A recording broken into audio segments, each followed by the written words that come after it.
Morning, my beloved. It is Monday again, 7:30 Central Time. Thank you for watching. Thank you for sharing. Thank you for subscribing to my podcast. I'm just really looking forward to this year and what God is doing. I have a question for you. Do you know who you are? Sounds simple enough. It's not like, do you know your name or do you know your mail, even though that seems to be in question these days. Do you know yourself? Are you self aware? Self awareness has become really important to me as I've begun to life coach individuals. I find so many of the people that I am helping have no idea who they are, why they do what they do. They're not aware of their own feelings or actions or why they do what they do. Self awareness also involves how other people perceive you, how other people acknowledge you and understand you. It's really interesting because it's like your own voice. You don't sound like yourself to others, they hear you differently. Uh, the worst thing that I've experienced is listening to myself talk. I do not like my own voice. But worse than that, I don't like watching myself. I look like I'm a madman. If you turn the volume down and just watch me move, I look like I'm having attacks or something. So I have had to become aware, and part of the way I have done that is taking lots of tests that are available these days that don't define you, but they do help you discover who you are and the motives behind what you do. And I've taken a lot of tests and I'm grateful for them because they've helped me understand myself. A lot of times they've helped me understand other people. When I see their test results, I understand, oh, that's why they were bored in that meeting but came to life in this meeting. That's why they're passionate about this right here, but not that right there. It has helped me to understand the people that I work with. Scripture says to know them that labor among you. And I've endeavored to know those people who I am intimately connected to, those people I work with on a daily basis. I've also, at least once every 2 years, sometimes every year for a while, I would give out a questionnaire to those people who are connected to me and ask them simple questions. Do you feel I care about you? Do I use my giftings correctly? Do I intimidate you? Do you perceive me to be critical? And I would ask really difficult questions and ask those people to send it to my secretary so that I wouldn't know who sent what. And then she would give me the results. This is how people perceive you. This is how people interact with you. Because you can think you're being an encourager and people can consider it being critical. You can be a challenger, which I am, and that can often be perceived as being critical. And so I've had to make adjustments in how I even challenge individuals. So I've sent this out very often on a regular basis. All my staff knows it. I've done it with those that are above me, those that are below me, those that are alongside of me, so I can get a rounded version of how people perceive me. Because self awareness often involves somebody else helping you understand yourself. So I ask the question again. Do you know who you are? If not, I would encourage you. They're not very expensive and they're really worth knowing. Take some of the tests that are available. Take the SHAPE test, which involves your spirituality, your heart, your abilities, your personality, your experiences, SHAPE. And they take those all together and they give you a definition of here's some things you should look at, here's some things you have giftings towards, and you should pay attention. Many of those things help people understand whether they are a shepherd or a teacher. The spiritual giftings test that will help you determine whether you're like an administrator or a teacher, or whether you have the gift of prophecy, or all these different things that God has gifted people with. Take the DISC test, which has 4 different personalities. The one who wants to dominate, they take control. If nobody's in charge, they will take in charge. They will take charge because they don't like being out of control. The influencer, the steadiness or steadfastness, as some of them have it, and conscientiousness. The DISC test helps you understand your personality bent. Doesn't make you anything. It just says this is kind of how you're geared. The Enneagram. Take the Enneagram test. It will help you to determine. They give you definitions because all of us are a conglomerate of different giftings and talents and personalities. I love Strength Finders because Strength Finders doesn't say whether you should be a preacher or a plumber, but it does help you understand what motivates you. Are you futuristic? Are you strategic? Are you a relationship oriented? Those tests are out there and others. And I would encourage you, they're not very expensive. And if you spent, I'll bet you wouldn't spend $50 on all of them because the Strength Finders, you have to buy the book, and lots of them are free. The ones that might cost you something will not cost you very much. You would not spend $40, $50 to take all of those tests. And what would $40 or $50 be if you understood yourself better?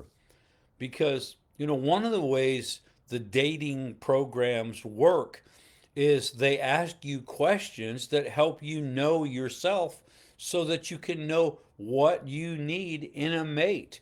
If you are an outdoorsman and you love the outdoors, don't marry somebody that hates the outdoors. You guys are going to clash every time because one intrinsically likes to be inside, the other one intrinsically likes to be outside. If you are a born again believer and God is extremely important to you, and going to church and praying over your children and reading the Bible and these things, if you are sold out to following Jesus, do not marry somebody who isn't a believer. You will find yourself rubbing each other the wrong way all the time. And eventually, your kids will have to make a choice of who they're going to follow, the one that lets them stay up late and eat ice cream and watch things they shouldn't watch, or the ones that says no, you got to go to bed and you shouldn't be watching that because the Bible doesn't, says we shouldn't be putting those things before our eyes.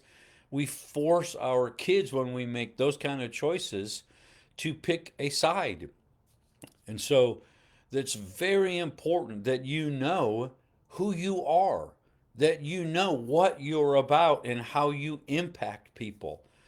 One of the first things that happened as I began to take these tests is I realized I'm an influencer and I love to communicate and I can dominate a room. And I found out that I needed to stop talking so much, or at least waiting to talk till other people had the opportunity to share their heart, because I would have so much influence in a room. If I said it was blue, nobody wanted to say it was kind of green.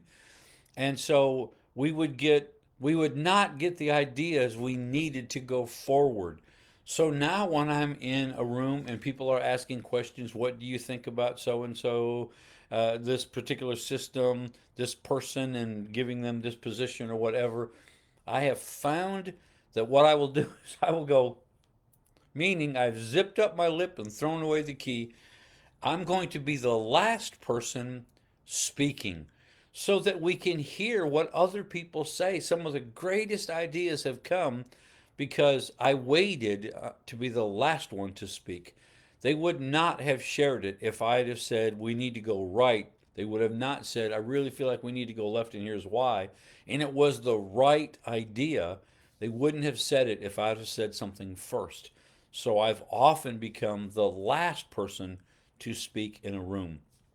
I've actually been asked by leaders in 3 different churches now to not speak until everybody else has had an opportunity to speak, because I carry so much authority in people's minds and respect, which is a good thing, that they won't say what they really want to say if I say something contrary. So I've become and asked to be the last person to speak. So I learned that through these tests and taking these tests and finding out how I impact people, that it's not bad that people respect me. It's not bad that I have authority, and it's not bad that I have wisdom that people are seeking. It just becomes bad when I talk first and shut other people down, and we don't get other people's ideas and other people's thoughts in a given area. So it's really important, especially if you're looking at finding a mate. It's really important that you know who you are, what you are about, how you see things and manage things, why you make these particular decisions every time. Most of us do not realize we make decisions every day because of something that happened to us when we were 4 years old, or 6 years old, or 11 years old.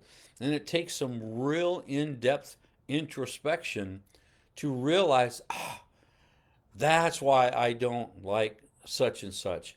I had a really bad experience at a pond one time where I thought I was going to drown. And it has caused me to panic whenever I'm on the water, under the water, a given length of time.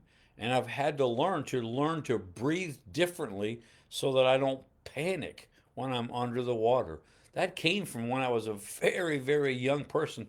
But I was actually at a leadership meeting when they asked us to pray about some things, and that realization came to me. That is why I panic underwater. And then I remembered the incident.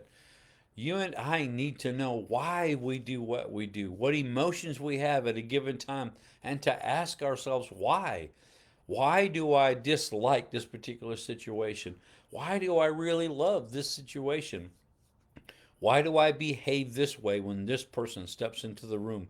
Those answers will help you understand yourself and give you opportunity to work on things that can make you a better person for the world that you're impacting.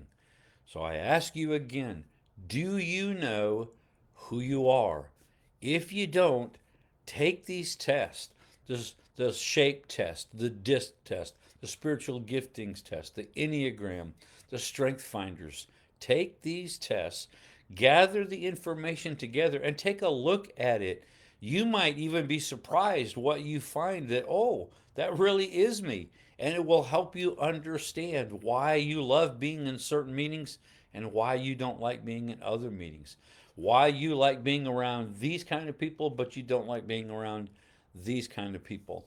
Why, when you're in a room, if nobody looks like they're in charge, why do you feel like you have to take charge? That doesn't make you a bad person. It just means, probably in the DISC test, dominance is your number one thing. And we're all a conglomerate of these different strengths and talents and personalities, inner core values.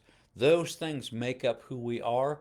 And we need to know who we are and how we impact our world so we can maximize the gifts and talents God has placed in us. Love you all so much. Let me say hi to a few folks as we are leaving. Shirley, thank you so much. Jimmy, James, Jack, love you guys. You guys are so precious to me. Let me go. Stuart, Jim, Valerie, love you. Just, you guys are so awesome. Running out of space here. Look forward to seeing you next Monday.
Yeah.